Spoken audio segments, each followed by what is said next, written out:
Hello friends, आप देख रहे हैं आपका चैनल शेयर बाजार विद आयुष। और बात दोस्तों इस वीडियो में करेंगे ल्यूमिनो इंडस्ट्रीज़ आईपीओ के डे 2 ऑफ सब्सक्रिप्शन के बारे में। आज दोस्तों आईपीओ का दूसरा दिन था और दूसरा दिन कितना ये आईपीओ सब्सक्राइब हो पाया है इसको समझेंगे, जानेंगे रिस्पांस किस तरीके का आता हुआ देखने को मिला है। इसके अलावा दोस्तों ये भी जानेंगे कि कंपनी में पैसा लगाना चाहिए या फिर नहीं लगाना चाहिए। कुछ इंपॉर्टेंट बातें हैं जिसके बारे में भी आपको कंपनी में बताऊंगा कि हाँ वो कौन सी इंपॉर्टेंट बातें हैं। तो वीडियो को दोस्तों आप लोग देखिएगा पूरा, लेकिन उससे पहले अभी तक अगर आपने चैनल को सब्सक्राइब नहीं किया और पहली बार विजिट किया है तो आप लोग ज़रूर सबसे पहले चैनल को सब्सक्राइब कर लीजिएगा। सो फ्रेंड्स, ल्यूमिनो इंडस्ट्रीज जैसे आपको बताया आईपीओ के अब 2 दिन समाप्त हो चुके हैं। अब एक और दिन बचा है जो है 31 अगस्त का, यानी ये मंडे को आप इस आईपीओ में चाहे तो और भी पैसा लगा सकते हैं। अभी एक दिन बचा हुआ, ऐसा नहीं कि आईपीओ बंद हो गया है। ₹5 की फेस वैल्यू है, 78 से 82 का प्राइस बैंड है, 182 शेयर का लॉट साइज है, fresh issue plus offer for sale है। तो दोनों एक्सचेंजेस पे आपको ये लिस्ट होता हुआ दिखेगा। कुल मिलाकर 700 करोड़ का इशू है, जिसमें 500 करोड़ का फ्रेश इशू और बाकी का ओएफएस आता है। फर्स्ट डे कितना सब्सक्राइब होता है पहले ये देख लेते हैं। तो देखिए पहले दिन के अंदर क्यूआईबी कैटेगरी ने 4% आईपीओ को भरा था, एचएनआई कैटेगरी ने 2 टाइम्स आईपीओ को भरा था, रिटेल कैटेगरी ने पहले दिन के अंदर 2.08 टाइम इसको भर दिया था, एम्प्लॉयज़ ने 75%, टोटल मिलाकर 1.51 टाइम्स ये आईपीओ आपको सब्सक्राइब होता हुआ दिखा था विद इन 2 डेज, राइट। 2 दिनों के अंदर आप कह सकते हैं जो इशू था उसको रिस्पॉन्स अच्छा आता हुआ नजर आया। 2 दिनों में साफ हमको दिखा, सॉरी फर्स्ट डे माफ करेगा, राइट, पहले दिन के अंदर। लेकिन आज क्या हुआ है, फर्स्ट डे के बाद सेकंड डे कितना सब्सक्राइब हो पाया ये आप देखिए। तो देखिए सेकंड डे क्यूआईबी कैटेगरी तो कह सकते हैं उतना कुछ खास आपको भर्ती हुई देखने को नहीं मिली है। रीज़न आप समझ सकते हैं कि देखें यहाँ पर शुरुआत के 2 दिनों में ना भी पैसा है तो वो कोई चिंता करने वाली बात नहीं है कि दोस्तों यहाँ पर पैसा नहीं आता हुआ देखने को मिल रहा है। फर्स्ट सेकंड डे मेजरली क्यूआईबीज आपको दोस्तों आते हुए देखने को नहीं मिलते हैं। थर्ड डे इंपॉर्टेंट होता है क्यूआईबीज के लिए, तो थर्ड डे हम देखेंगे। एचएनआई कैटेगरी लगभग दोस्तों 8 गुना सब्सक्राइब हो चुकी है, जी हाँ 8 टाइम्स के आसपास एचएनआई कैटेगरी सब्सक्राइब हो चुकी है। 846 करोड़ रुपीज़ अभी तक आपको एचएनआई की तरफ से आते हुए दिखे हैं, जिसमें जो बिग एचएनआई कैटेगरी है वो 5.91 टाइम सब्सक्राइब हुई है, small HNI category 12.7 time subscribe हुई है। यानी कुल मिलाकर 407 करोड़ रुपये आपको आते हुए देखने को मिले हैं बिग एचएनआई की तरफ से। और स्मॉल एचएनआई की तरफ से दोस्तों जो पैसा है वो लगभग 438 करोड़ के आसपास आपको देखने को मिल जाता है। अब ये भी है कि देखिए यहाँ पर बिग एचएनआई कितना भर सकती है ये भी एक सवाल है। देखिए big HNI category what I feel कि 10,000 करोड़ रुपए आपको इस आईपीओ में लगाता हुआ नजर आएगा, एटलीस्ट, कम से कम कह रहा हूँ। तो 10,000 करोड़ का मतलब क्या है कि देखिए ऑलमोस्ट ये सब्सक्राइब हो सकता है। अगर मेरा मानना है ये कि एप्लीकेशन वाइज लगभग 29 टू 30 टाइम्स, 29 से 30 गुना कम से कम सब्सक्राइब होगा।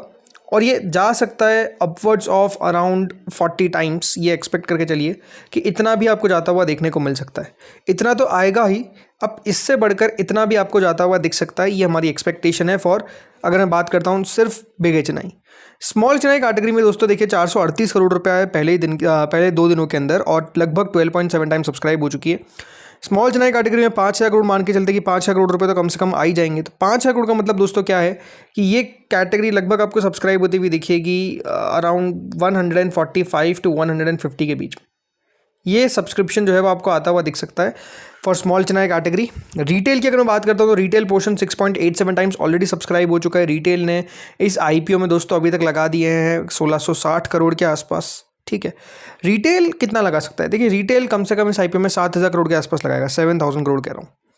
7,000 करोड़ का मतलब ये है कि दोस्तों लगभग 29 टाइम्स आप मान के चलिए। एप्लीकेशन वाइज हो सकता है कि वो 25 गुना के आसपास रहे, तो 25 में से एक के आने की संभावना की एक्सपेक्टेशन है। ये पॉसिबिलिटी मान के चलिए कि रिटेल में इतना रहेगा। हो सकता है कि देखिए रिटेल बढ़कर भी 30 तक चले जाए, बट उससे ज़्यादा कह सकते नहीं जाएगा। तो आप ये कह सकते हैं कि अगर कोई अप्लाई करने की सोच रहा है रिटेल में या फिर बिग एचएनआई में, तो आप चाहे तो बिग एचएनआई में जा सकते हैं। और अगर आप स्मॉल एचएनआई और रिटेल में सोच रहे हैं तो स्मॉल एचएनआई में डेफिनेटली सबसे टफ अलॉटमेंट रहेगा, ये आप मान के चलिए।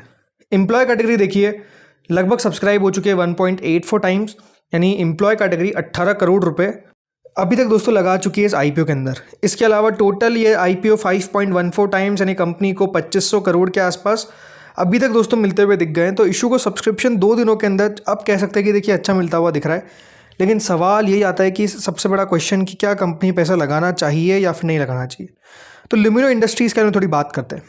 कंपनी करती क्या है, तो दोस्तों ये कंपनी जो है ये बेसिकली एक पावर सेक्टर मैन्युफैक्चरर और एक ईपीसी कंपनी है 30 साल पुरानी कंपनी है, कोलकाता बेस्ड कंपनी है और ये एक मैन्युफैक्चरर है of aluminium conductors and power cables और ये प्रोवाइड करती है ईपीसी सर्विसेज। इनके पास लगभग 40,000 मेट्रिक टन पर एनम की इंस्टॉल कैपेसिटी है फॉर मैन्युफैक्चरिंग कंडक्टर्स, जिसमें हाई टेम्परेचर और लो सैग कंडक्टर्स आपको देखने को मिल जाते हैं, हाई टेम्परेचर लो सैग कंडक्टर्स। इसके अलावा कंपनी केबल्स और वायर्स और कंपनी की जो यूटिलाइजेशन है वो 80% के आसपास रही है FY26 के अंदर। तो 80% कंपनी का आपको यूटिलाइजेशन देखने को मिल जाता है, ये साफ नज़र आता है।